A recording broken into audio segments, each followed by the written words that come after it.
there is a phrase that appears in many medical dramas, TV shows, comment sections, family conversations, and sometimes even in the hospital environment. That phrase is just a nurse. It sounds small and indirect at times, but it says a lot. Because when somebody says, "You're just a nurse," what they actually mean is you're not a doctor. Just a nurse? Did I say just a nurse? I meant a nurse.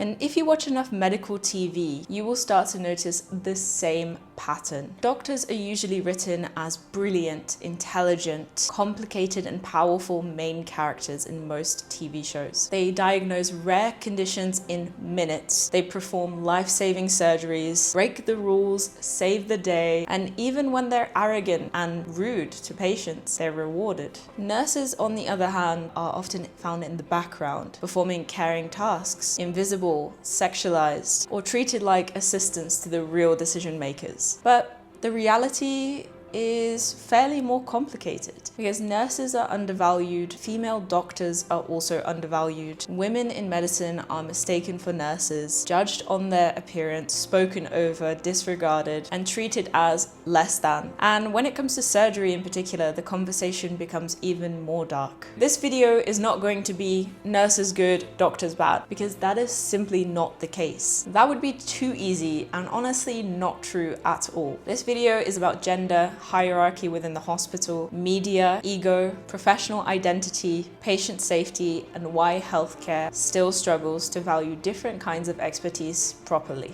For those of you that are new to the channel, it's nice to meet you. My name is Sophia. I am a final year nursing student at King's College London and an incoming medical student. I've worked in hospital environments and have seen an array of different dynamics within the hospital environment. Because the problem is that society often undervalues women, care work, emotional labor, and any kind of expertise that does not seem traditionally masculine or detached. This affects nurses, this affects female doctors, and it affects patients. It even affects the way that society interacts or understands the hospital environment before they even take a step through the door. Doctors are associated with authority, with intelligence, with power and life-saving decisions, whereas nurses are associated with kindness, patient support, emotional care, and bedside presence. Doctors diagnose, prescribe, and lead treatment plans, while nurses provide care, advocacy, and patient support. But the stereotypes become harmful when intelligence is only attached to doctors, and the concept of care is treated as a sort of soft, warm skill that is often undervalued. In reality, both professions require knowledge, judgment, communication, responsibility, and emotional resilience. The tension between nurses and doctors is not about the individuals. It is about how healthcare has traditionally distributed status, and medical dramas have played a huge part in how the general public interprets that status. Let's start with doctors. Why TV loves the genius doctor? Beautiful day to save lives. Medical dramas love doctors because they are easy to dramatize. A doctor can be written as the person who makes the final diagnosis, the person that cracks the code, the person that figures out the impossible case. This works beautifully for television. It gives you urgency, authority, conflict, and high stakes, which is incredible to watch on the screen. Over time, we have developed these very recognizable doctor archetypes. You have the genius doctor, the arrogant but brilliant surgeon, the emotionally deranged doctor who is rude to everyone but is always right, the female doctor fighting to be taken seriously, and the doctor who always breaks the rules because they think that the system is inferior to them. Their arrogance is pictured as complexity. Rudeness is framed as simply genius. Meanwhile, their emotional detachment is seen as justified by their previous trauma. And when the doctor is right at the end of the episode, the audience forgives almost everything. Just to be clear, doctors in reality do carry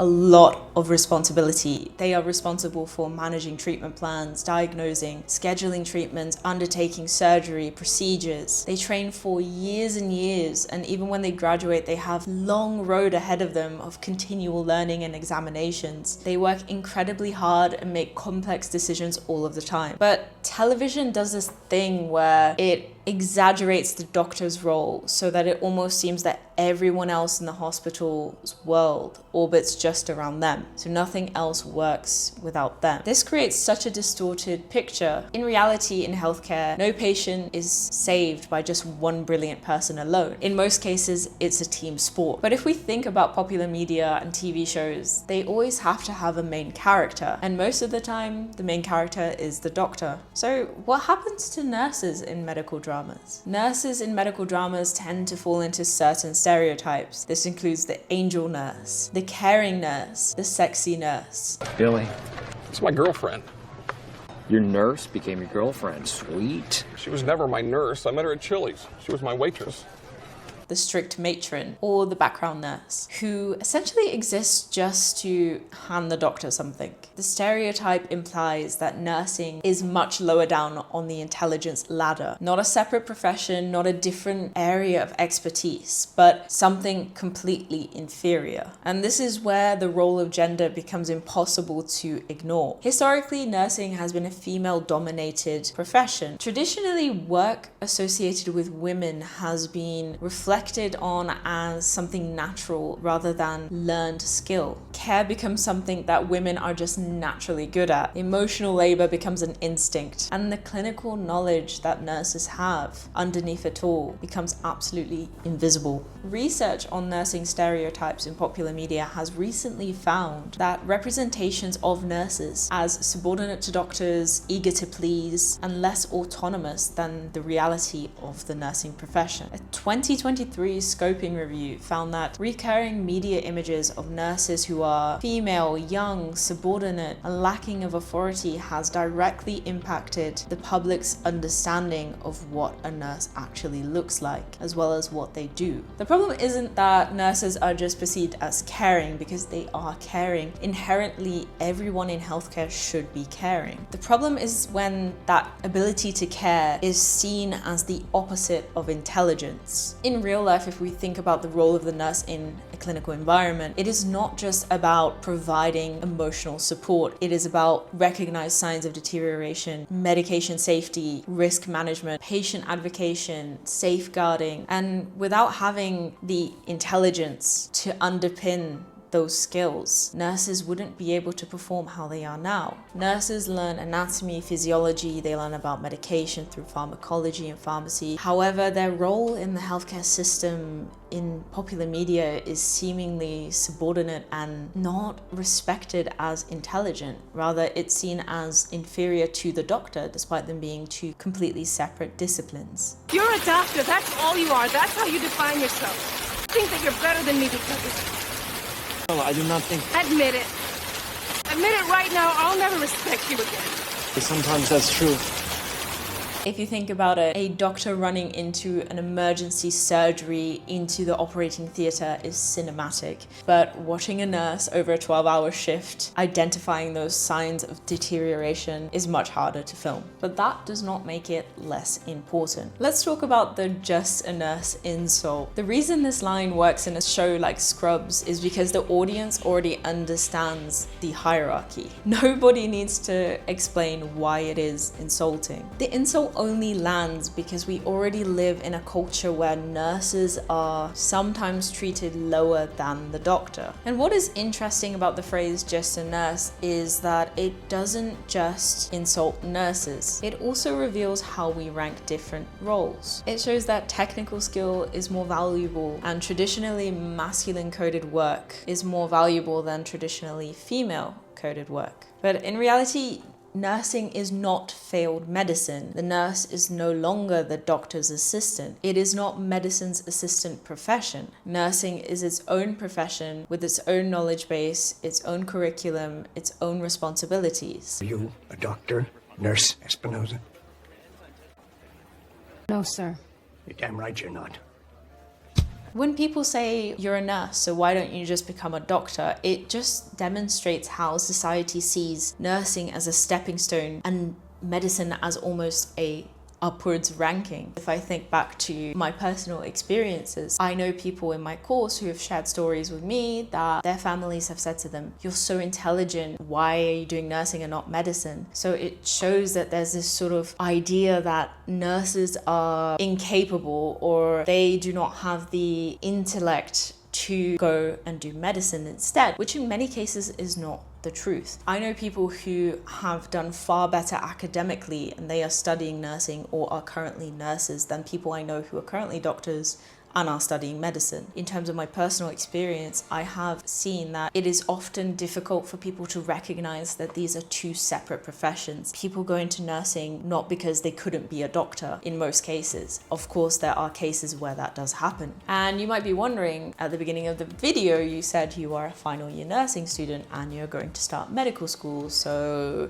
doesn't that just prove the point? Absolutely no, it doesn't, because I have always had medicine as my long-term goal, and that is simply because it aligns better with what I'm interested in and my favorite parts of clinical care. I deliberately chose nursing as my undergraduate degree because I wanted lots of clinical exposure. I wanted to learn in the hospital environment. I wanted to create a strong knowledge base of what the different members of the MD team do. So I chose nursing over something like biomedical science so I could get that clinical exposure and lots of first-hand experience. The issue lies when people ask those who have wanted to be nurses and just really are passionate about that, and they're like, why are you doing nursing? You're so smart, you should be a doctor. But they don't want to be a doctor, they want to be a nurse. They're two separate roles. As a nurse, you are the one spending the most time with the patient. You are the one that gets to see those signs of deterioration. The doctor is sort of transient. You are floating between different wards, responding to different bleeps, depending on your stage of training. And I think this is something I've had to think a lot about personally, because I am moving from nursing to medicine. People easily interpret that as me upgrading, but I genuinely do not see it that way at all. Of course, if you look at the data and the facts, medical school is much harder to get into than nursing school. That is true. However, what it doesn't account for is intensity in which nurses are trained. There is a huge amount of unpaid labor involved in which you are learning at high stakes in a clinical environment on placement, and there is so much to balance. Since I've started this degree, I haven't had a summer break. My medical school colleagues, they are focusing on their theory learning, the exams, and they don't get that clinical exposure until much later on. There's lots of different sacrifices per profession. Medicine is academically one of the most difficult subjects that you could ever study. I will say that with full confidence. When people start comparing nursing and medicine, they need to start respecting them as totally different disciplines that work together. So you wouldn't say the same if you were to speak with a physiotherapist. Would you say, "Oh, you're so smart, you're becoming a physiotherapist, why don't you just become a doctor?" Honestly, if you think back traditionally, of course, if I speak to relatives who are older, they will also misinterpret the nurse as essentially the doctor's second hand, the doctor's assistant, because historically that is sort of the case. However, things have changed a lot in the past 100 years. You now have advanced nurse practitioners who are prescribing, who are leading consultations. You now have nurses who are training to do minor procedures. The landscape has shifted so much. It shouldn't be that nursing is seen as on the same wavelength as medicine. They are different disciplines and both are so important in their own ways, so they can't be necessarily compared. In a real life scenario in the hospital, nurses and doctors work together every single day. Without doctors, the hospital would crash. On the same side of that, if there were no nurses, the whole thing would fail. I think doctors who understand nursing and the role of the nurse are genuinely better doctors because of it. Now let's talk about that scene in Grey's Anatomy where Meredith is called a nurse and reacts with absolute distaste. Not have pneumonia, you know. She could be splinting or have a PE. Like I said, I hate nurses. What did you just say? Did you just call me a nurse? The white cap fits. This scene is so fascinating because two truths are happening at the same time. On one side, you can definitely see why a female doctor who's worked so hard would be super frustrated on being called a nurse. Imagine studying for years, going through medical school, grueling exams, placements, residency, only for patients and colleagues to look at you and say, "You're not a doctor." That is exhausting. It's simply a reminder that some people, authority in medicine still looks male. A review discussed in 2025 found that female physicians are often judged way harder on their appearance than their male counterparts, and that even when the male and female participants were wearing the exact same clothing, the females were way more likely to be mistaken for nurses or medical assistants. Part of Meredith's frustration is that her hard work and her determination and all the sacrifices that she has made to become a doctor are essentially erased by this phrase. It is about female doctors having to defend themselves and defend their authority in places where they have already earned their space. But here is the uncomfortable second truth of this scene. The scene also depends on nursing being seen as lower status, because the line only lands if being called a nurse is seen as degrading. This is where it can become complicated because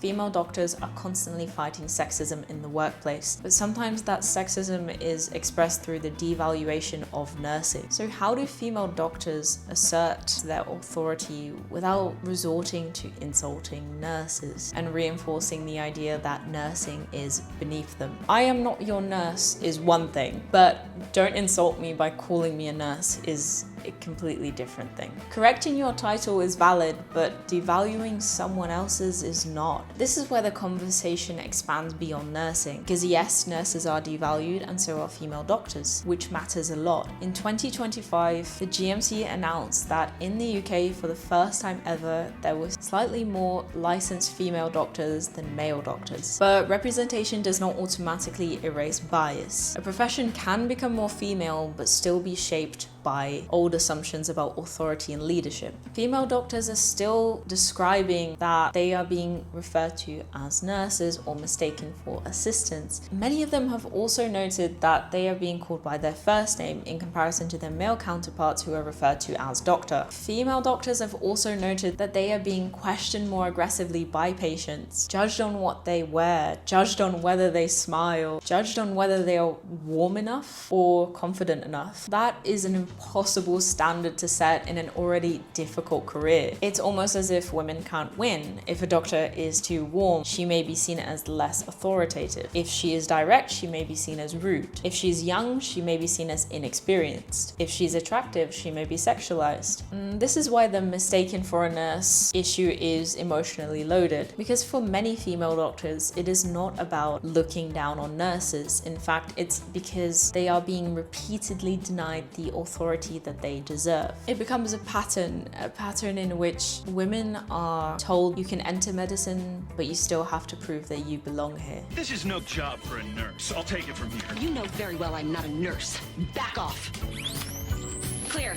Moving on, I'd like to discuss surgery and the gender hierarchy in the operating theatre. The gender issue in medicine becomes even more obvious when we look at surgery. Surgery has long been the male-dominated part of medicine. The Royal College of Surgeons of England states that only 17% of surgical consultants are female. Specialty level data shows even lower representation, especially in specialties like trauma and orthopedics, in which just under 9% of consultants are female. Neurosurgery at over 10% and cardiothoracic surgery at around 13%. Even though women now slightly outnumber men on the medical register in the UK, they are still hardly represented in the operating room. The GMC's 2025 data found that surgery was one of the specialties with the lowest proportion of women. And this matters because historically surgery has been associated with confidence, dominance, stamina, hierarchy, power, and emotional toughness. Essentially, a lot of historically male-dominated traits. So female surgeons are not only just trying to become excellent surgeons, they are trying to become surgeons in an arena that wasn't made for them. Now let's get to the research that is genuinely disturbing. 2023 British Journal of Surgery study on misconduct in the UK found that 63.3% of women harassment from colleagues compared to 23% of men. The study also found that women and men in surgery are almost living two completely different realities, with women significantly more likely to experience misconduct. This is not just a few inappropriate comments, this is workplace misconduct that is being swept under the rug. When people ask why women leave surgery or why women are not applying to surgical places, it's hard to ignore the big cultural issue at hand. Representation is not enough if the culture remains unsafe. The Royal College of Anaesthetists' summary of the same issue noted that 2/3 of women had been targeted with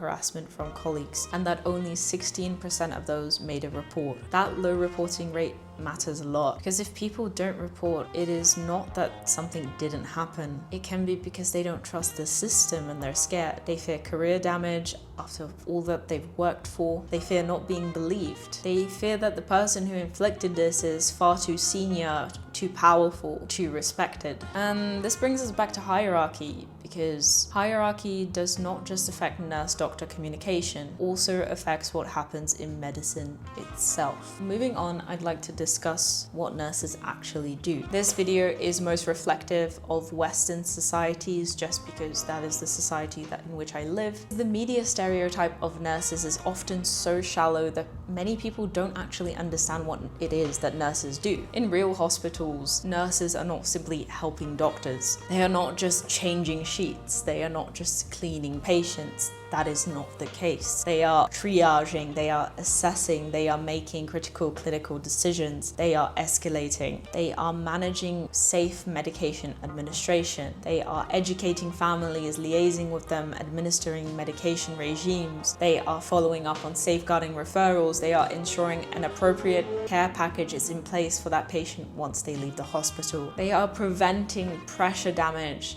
delirium, dehydration, medication errors, infection and discharge delays. They are often the person that knows the patient's baseline best. A doctor may see a patient briefly on a ward round. A nurse may be with that patient repeatedly over several 12-hour shifts. That does not mean that one role is better than the other. It means that they see and interpret different things, and that is exactly why mutual respect matters. Because the nurse might notice subtle signs of deterioration and have an instinctive feeling that something's not right before the blood results even come back. The doctor might understand the diagnostic picture or the treatment risk in a way that the nurse does not. The pharmacist might catch a prescribing issue. The healthcare assistant might notice a change in mobility or new onset confusion. The physiotherapist might understand the discharge barrier. The patient might know something about their own body that everyone else is missing. Healthcare only works when each discipline meets and those forms of knowledge come together, and it fails when one type of expertise is treated as the only one that matters. I've seen nurses pick up like this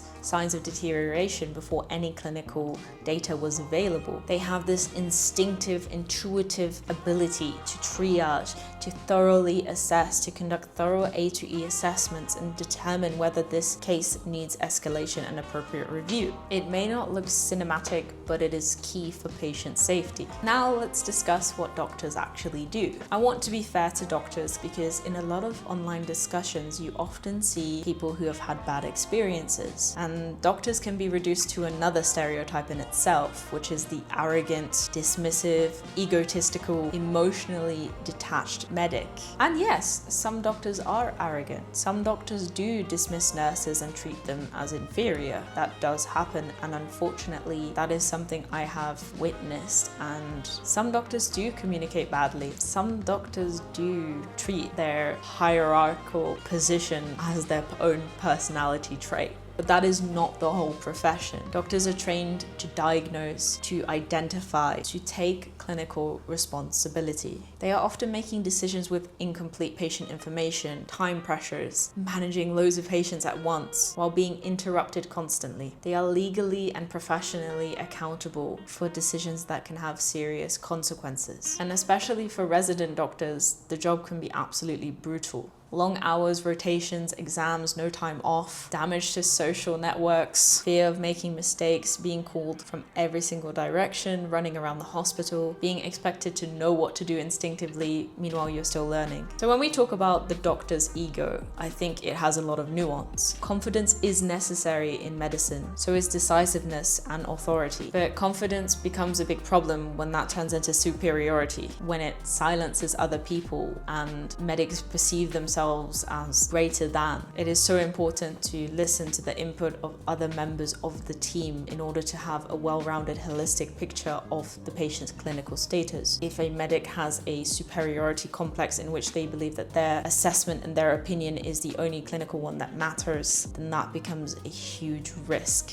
The best doctors I've seen are not the ones who act like they know everything. They are the ones who listen and admit when they don't understand something. They're the ones that ask the nurses, are you worried about this patient? What do you think? They ask patients what feels different. Can you give me more information? They ask their colleagues when they're not sure, am I missing something? That does not make them weaker, that makes them safer, reliable medics. It's responsibility without authority. This is a huge one because nurses are expected to escalate their concerns, advocate for patients, prevent harm, and document everything. But depending on the workplace culture, they are often not treated as people with authority. So you can end up with this contradiction. The nurse is accountable enough to be blamed when something goes wrong, but not respected enough to be listened to when they raise their concerns. And that's why hierarchy becomes a patient safety issue. Because if a nurse hesitates to escalate because they are afraid of being mocked, judged, or belittled, that is not just bad workplace culture, that is detrimental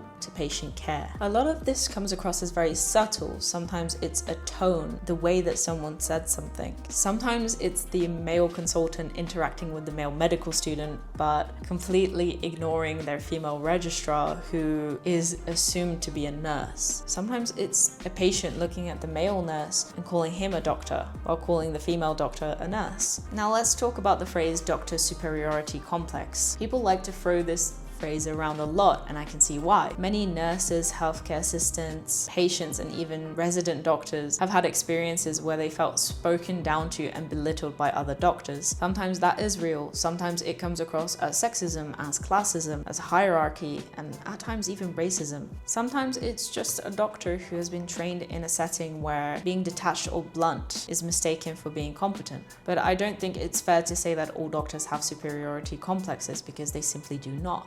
What kind of behaviors does medicine reward is the bigger question here. Medicine rewards certainty, speed, authority, control. It can oftentimes reward people who are confident but not necessarily competent. If someone is already arrogant, that environment can simply amplify that.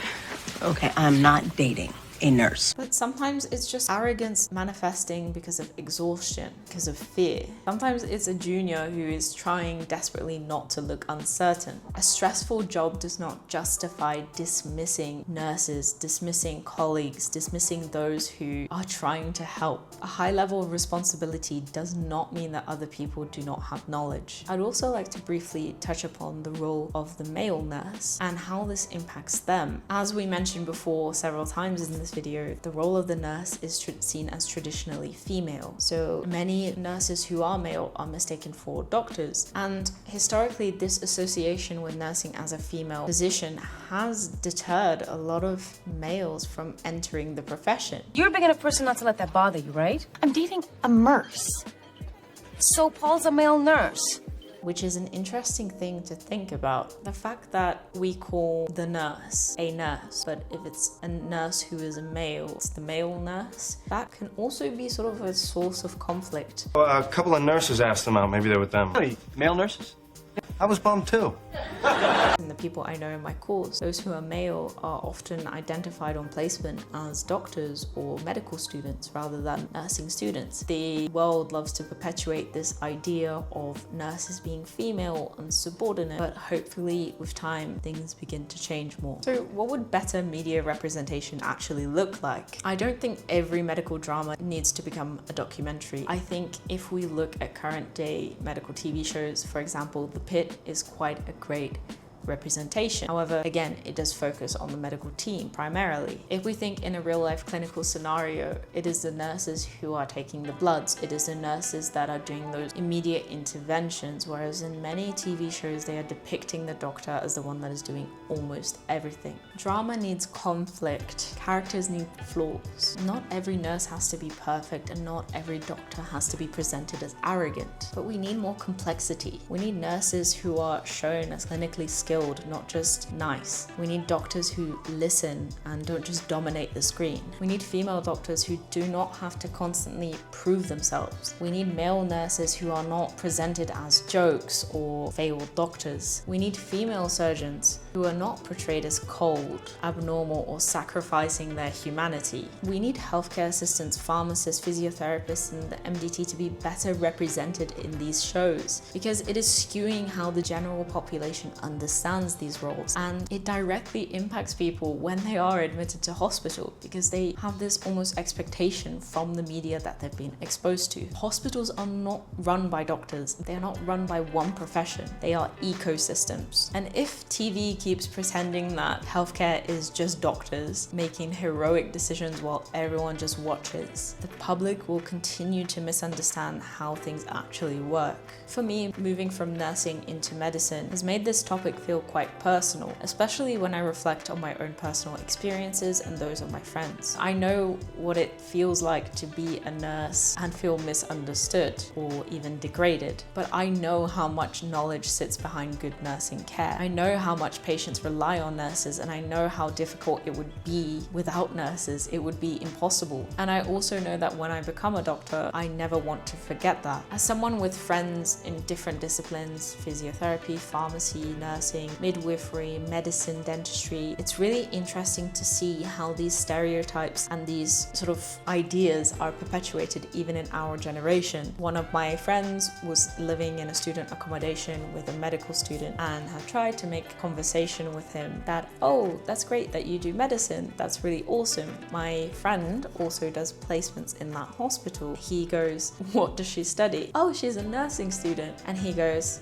gives her the dirtiest look ever. Is like, don't ever compare me to a nurse. As if it's something degrading. Can you imagine if the reverse was true? If someone approached me and was like, oh, my medical student friend does placements in your hospital, I'd be like, oh, that's so cool. Maybe I'll see them around. Not, oh, don't you dare compare me to a doctor. Don't you dare compare me to a medical student. Like, this is ridiculous. This is absolutely ridiculous. I've also experienced interactions with people who I believed were friends, but it's very clear that they see me as inferior to them. They are medical students, by the way. It's quite shocking to think that this actually exists. It's subtle comments, subtle remarks that remind you that this stereotype and that this idea is still very prevalent, unfortunately, and it has a huge impact on how this generation and the next generation of healthcare students is going to understand the roles of the multidisciplinary team. In many cases, nurses, medical students, dental students, all healthcare students don't really have much time to interact and understand each other. In many cases, medical students are in their own bubble with their own medical student friends, same with dental students, same with nursing students, and there's almost this kind of invisible segregation. However, when it comes to that clinical environment, you're suddenly thrust in together to work harmoniously when you've never learned how the other people think, what the role of the other person is. So how can we expect people to go into these positions and not cling to these stereotypes, if that makes sense? Stereotypes shape behavior. It affects how people speak to one another. Doctors are not gods. Nurses are not assistants. The real issue is that healthcare struggles to value different expertise appropriately. We need to start seeing healthcare for what it actually is. Not one hero, not one profession, but a team. I'm sure I missed many things in this video that could be touched upon, but I didn't want to make it too long. Please be honest, but respectful in the comment section below. What stereotype about your role frustrates you most? Feel free to comment below. If you watched this far, thank you so much. I really appreciate it. Please give this video a like, subscribe, and I'll catch you guys in the next one. See you later. High five.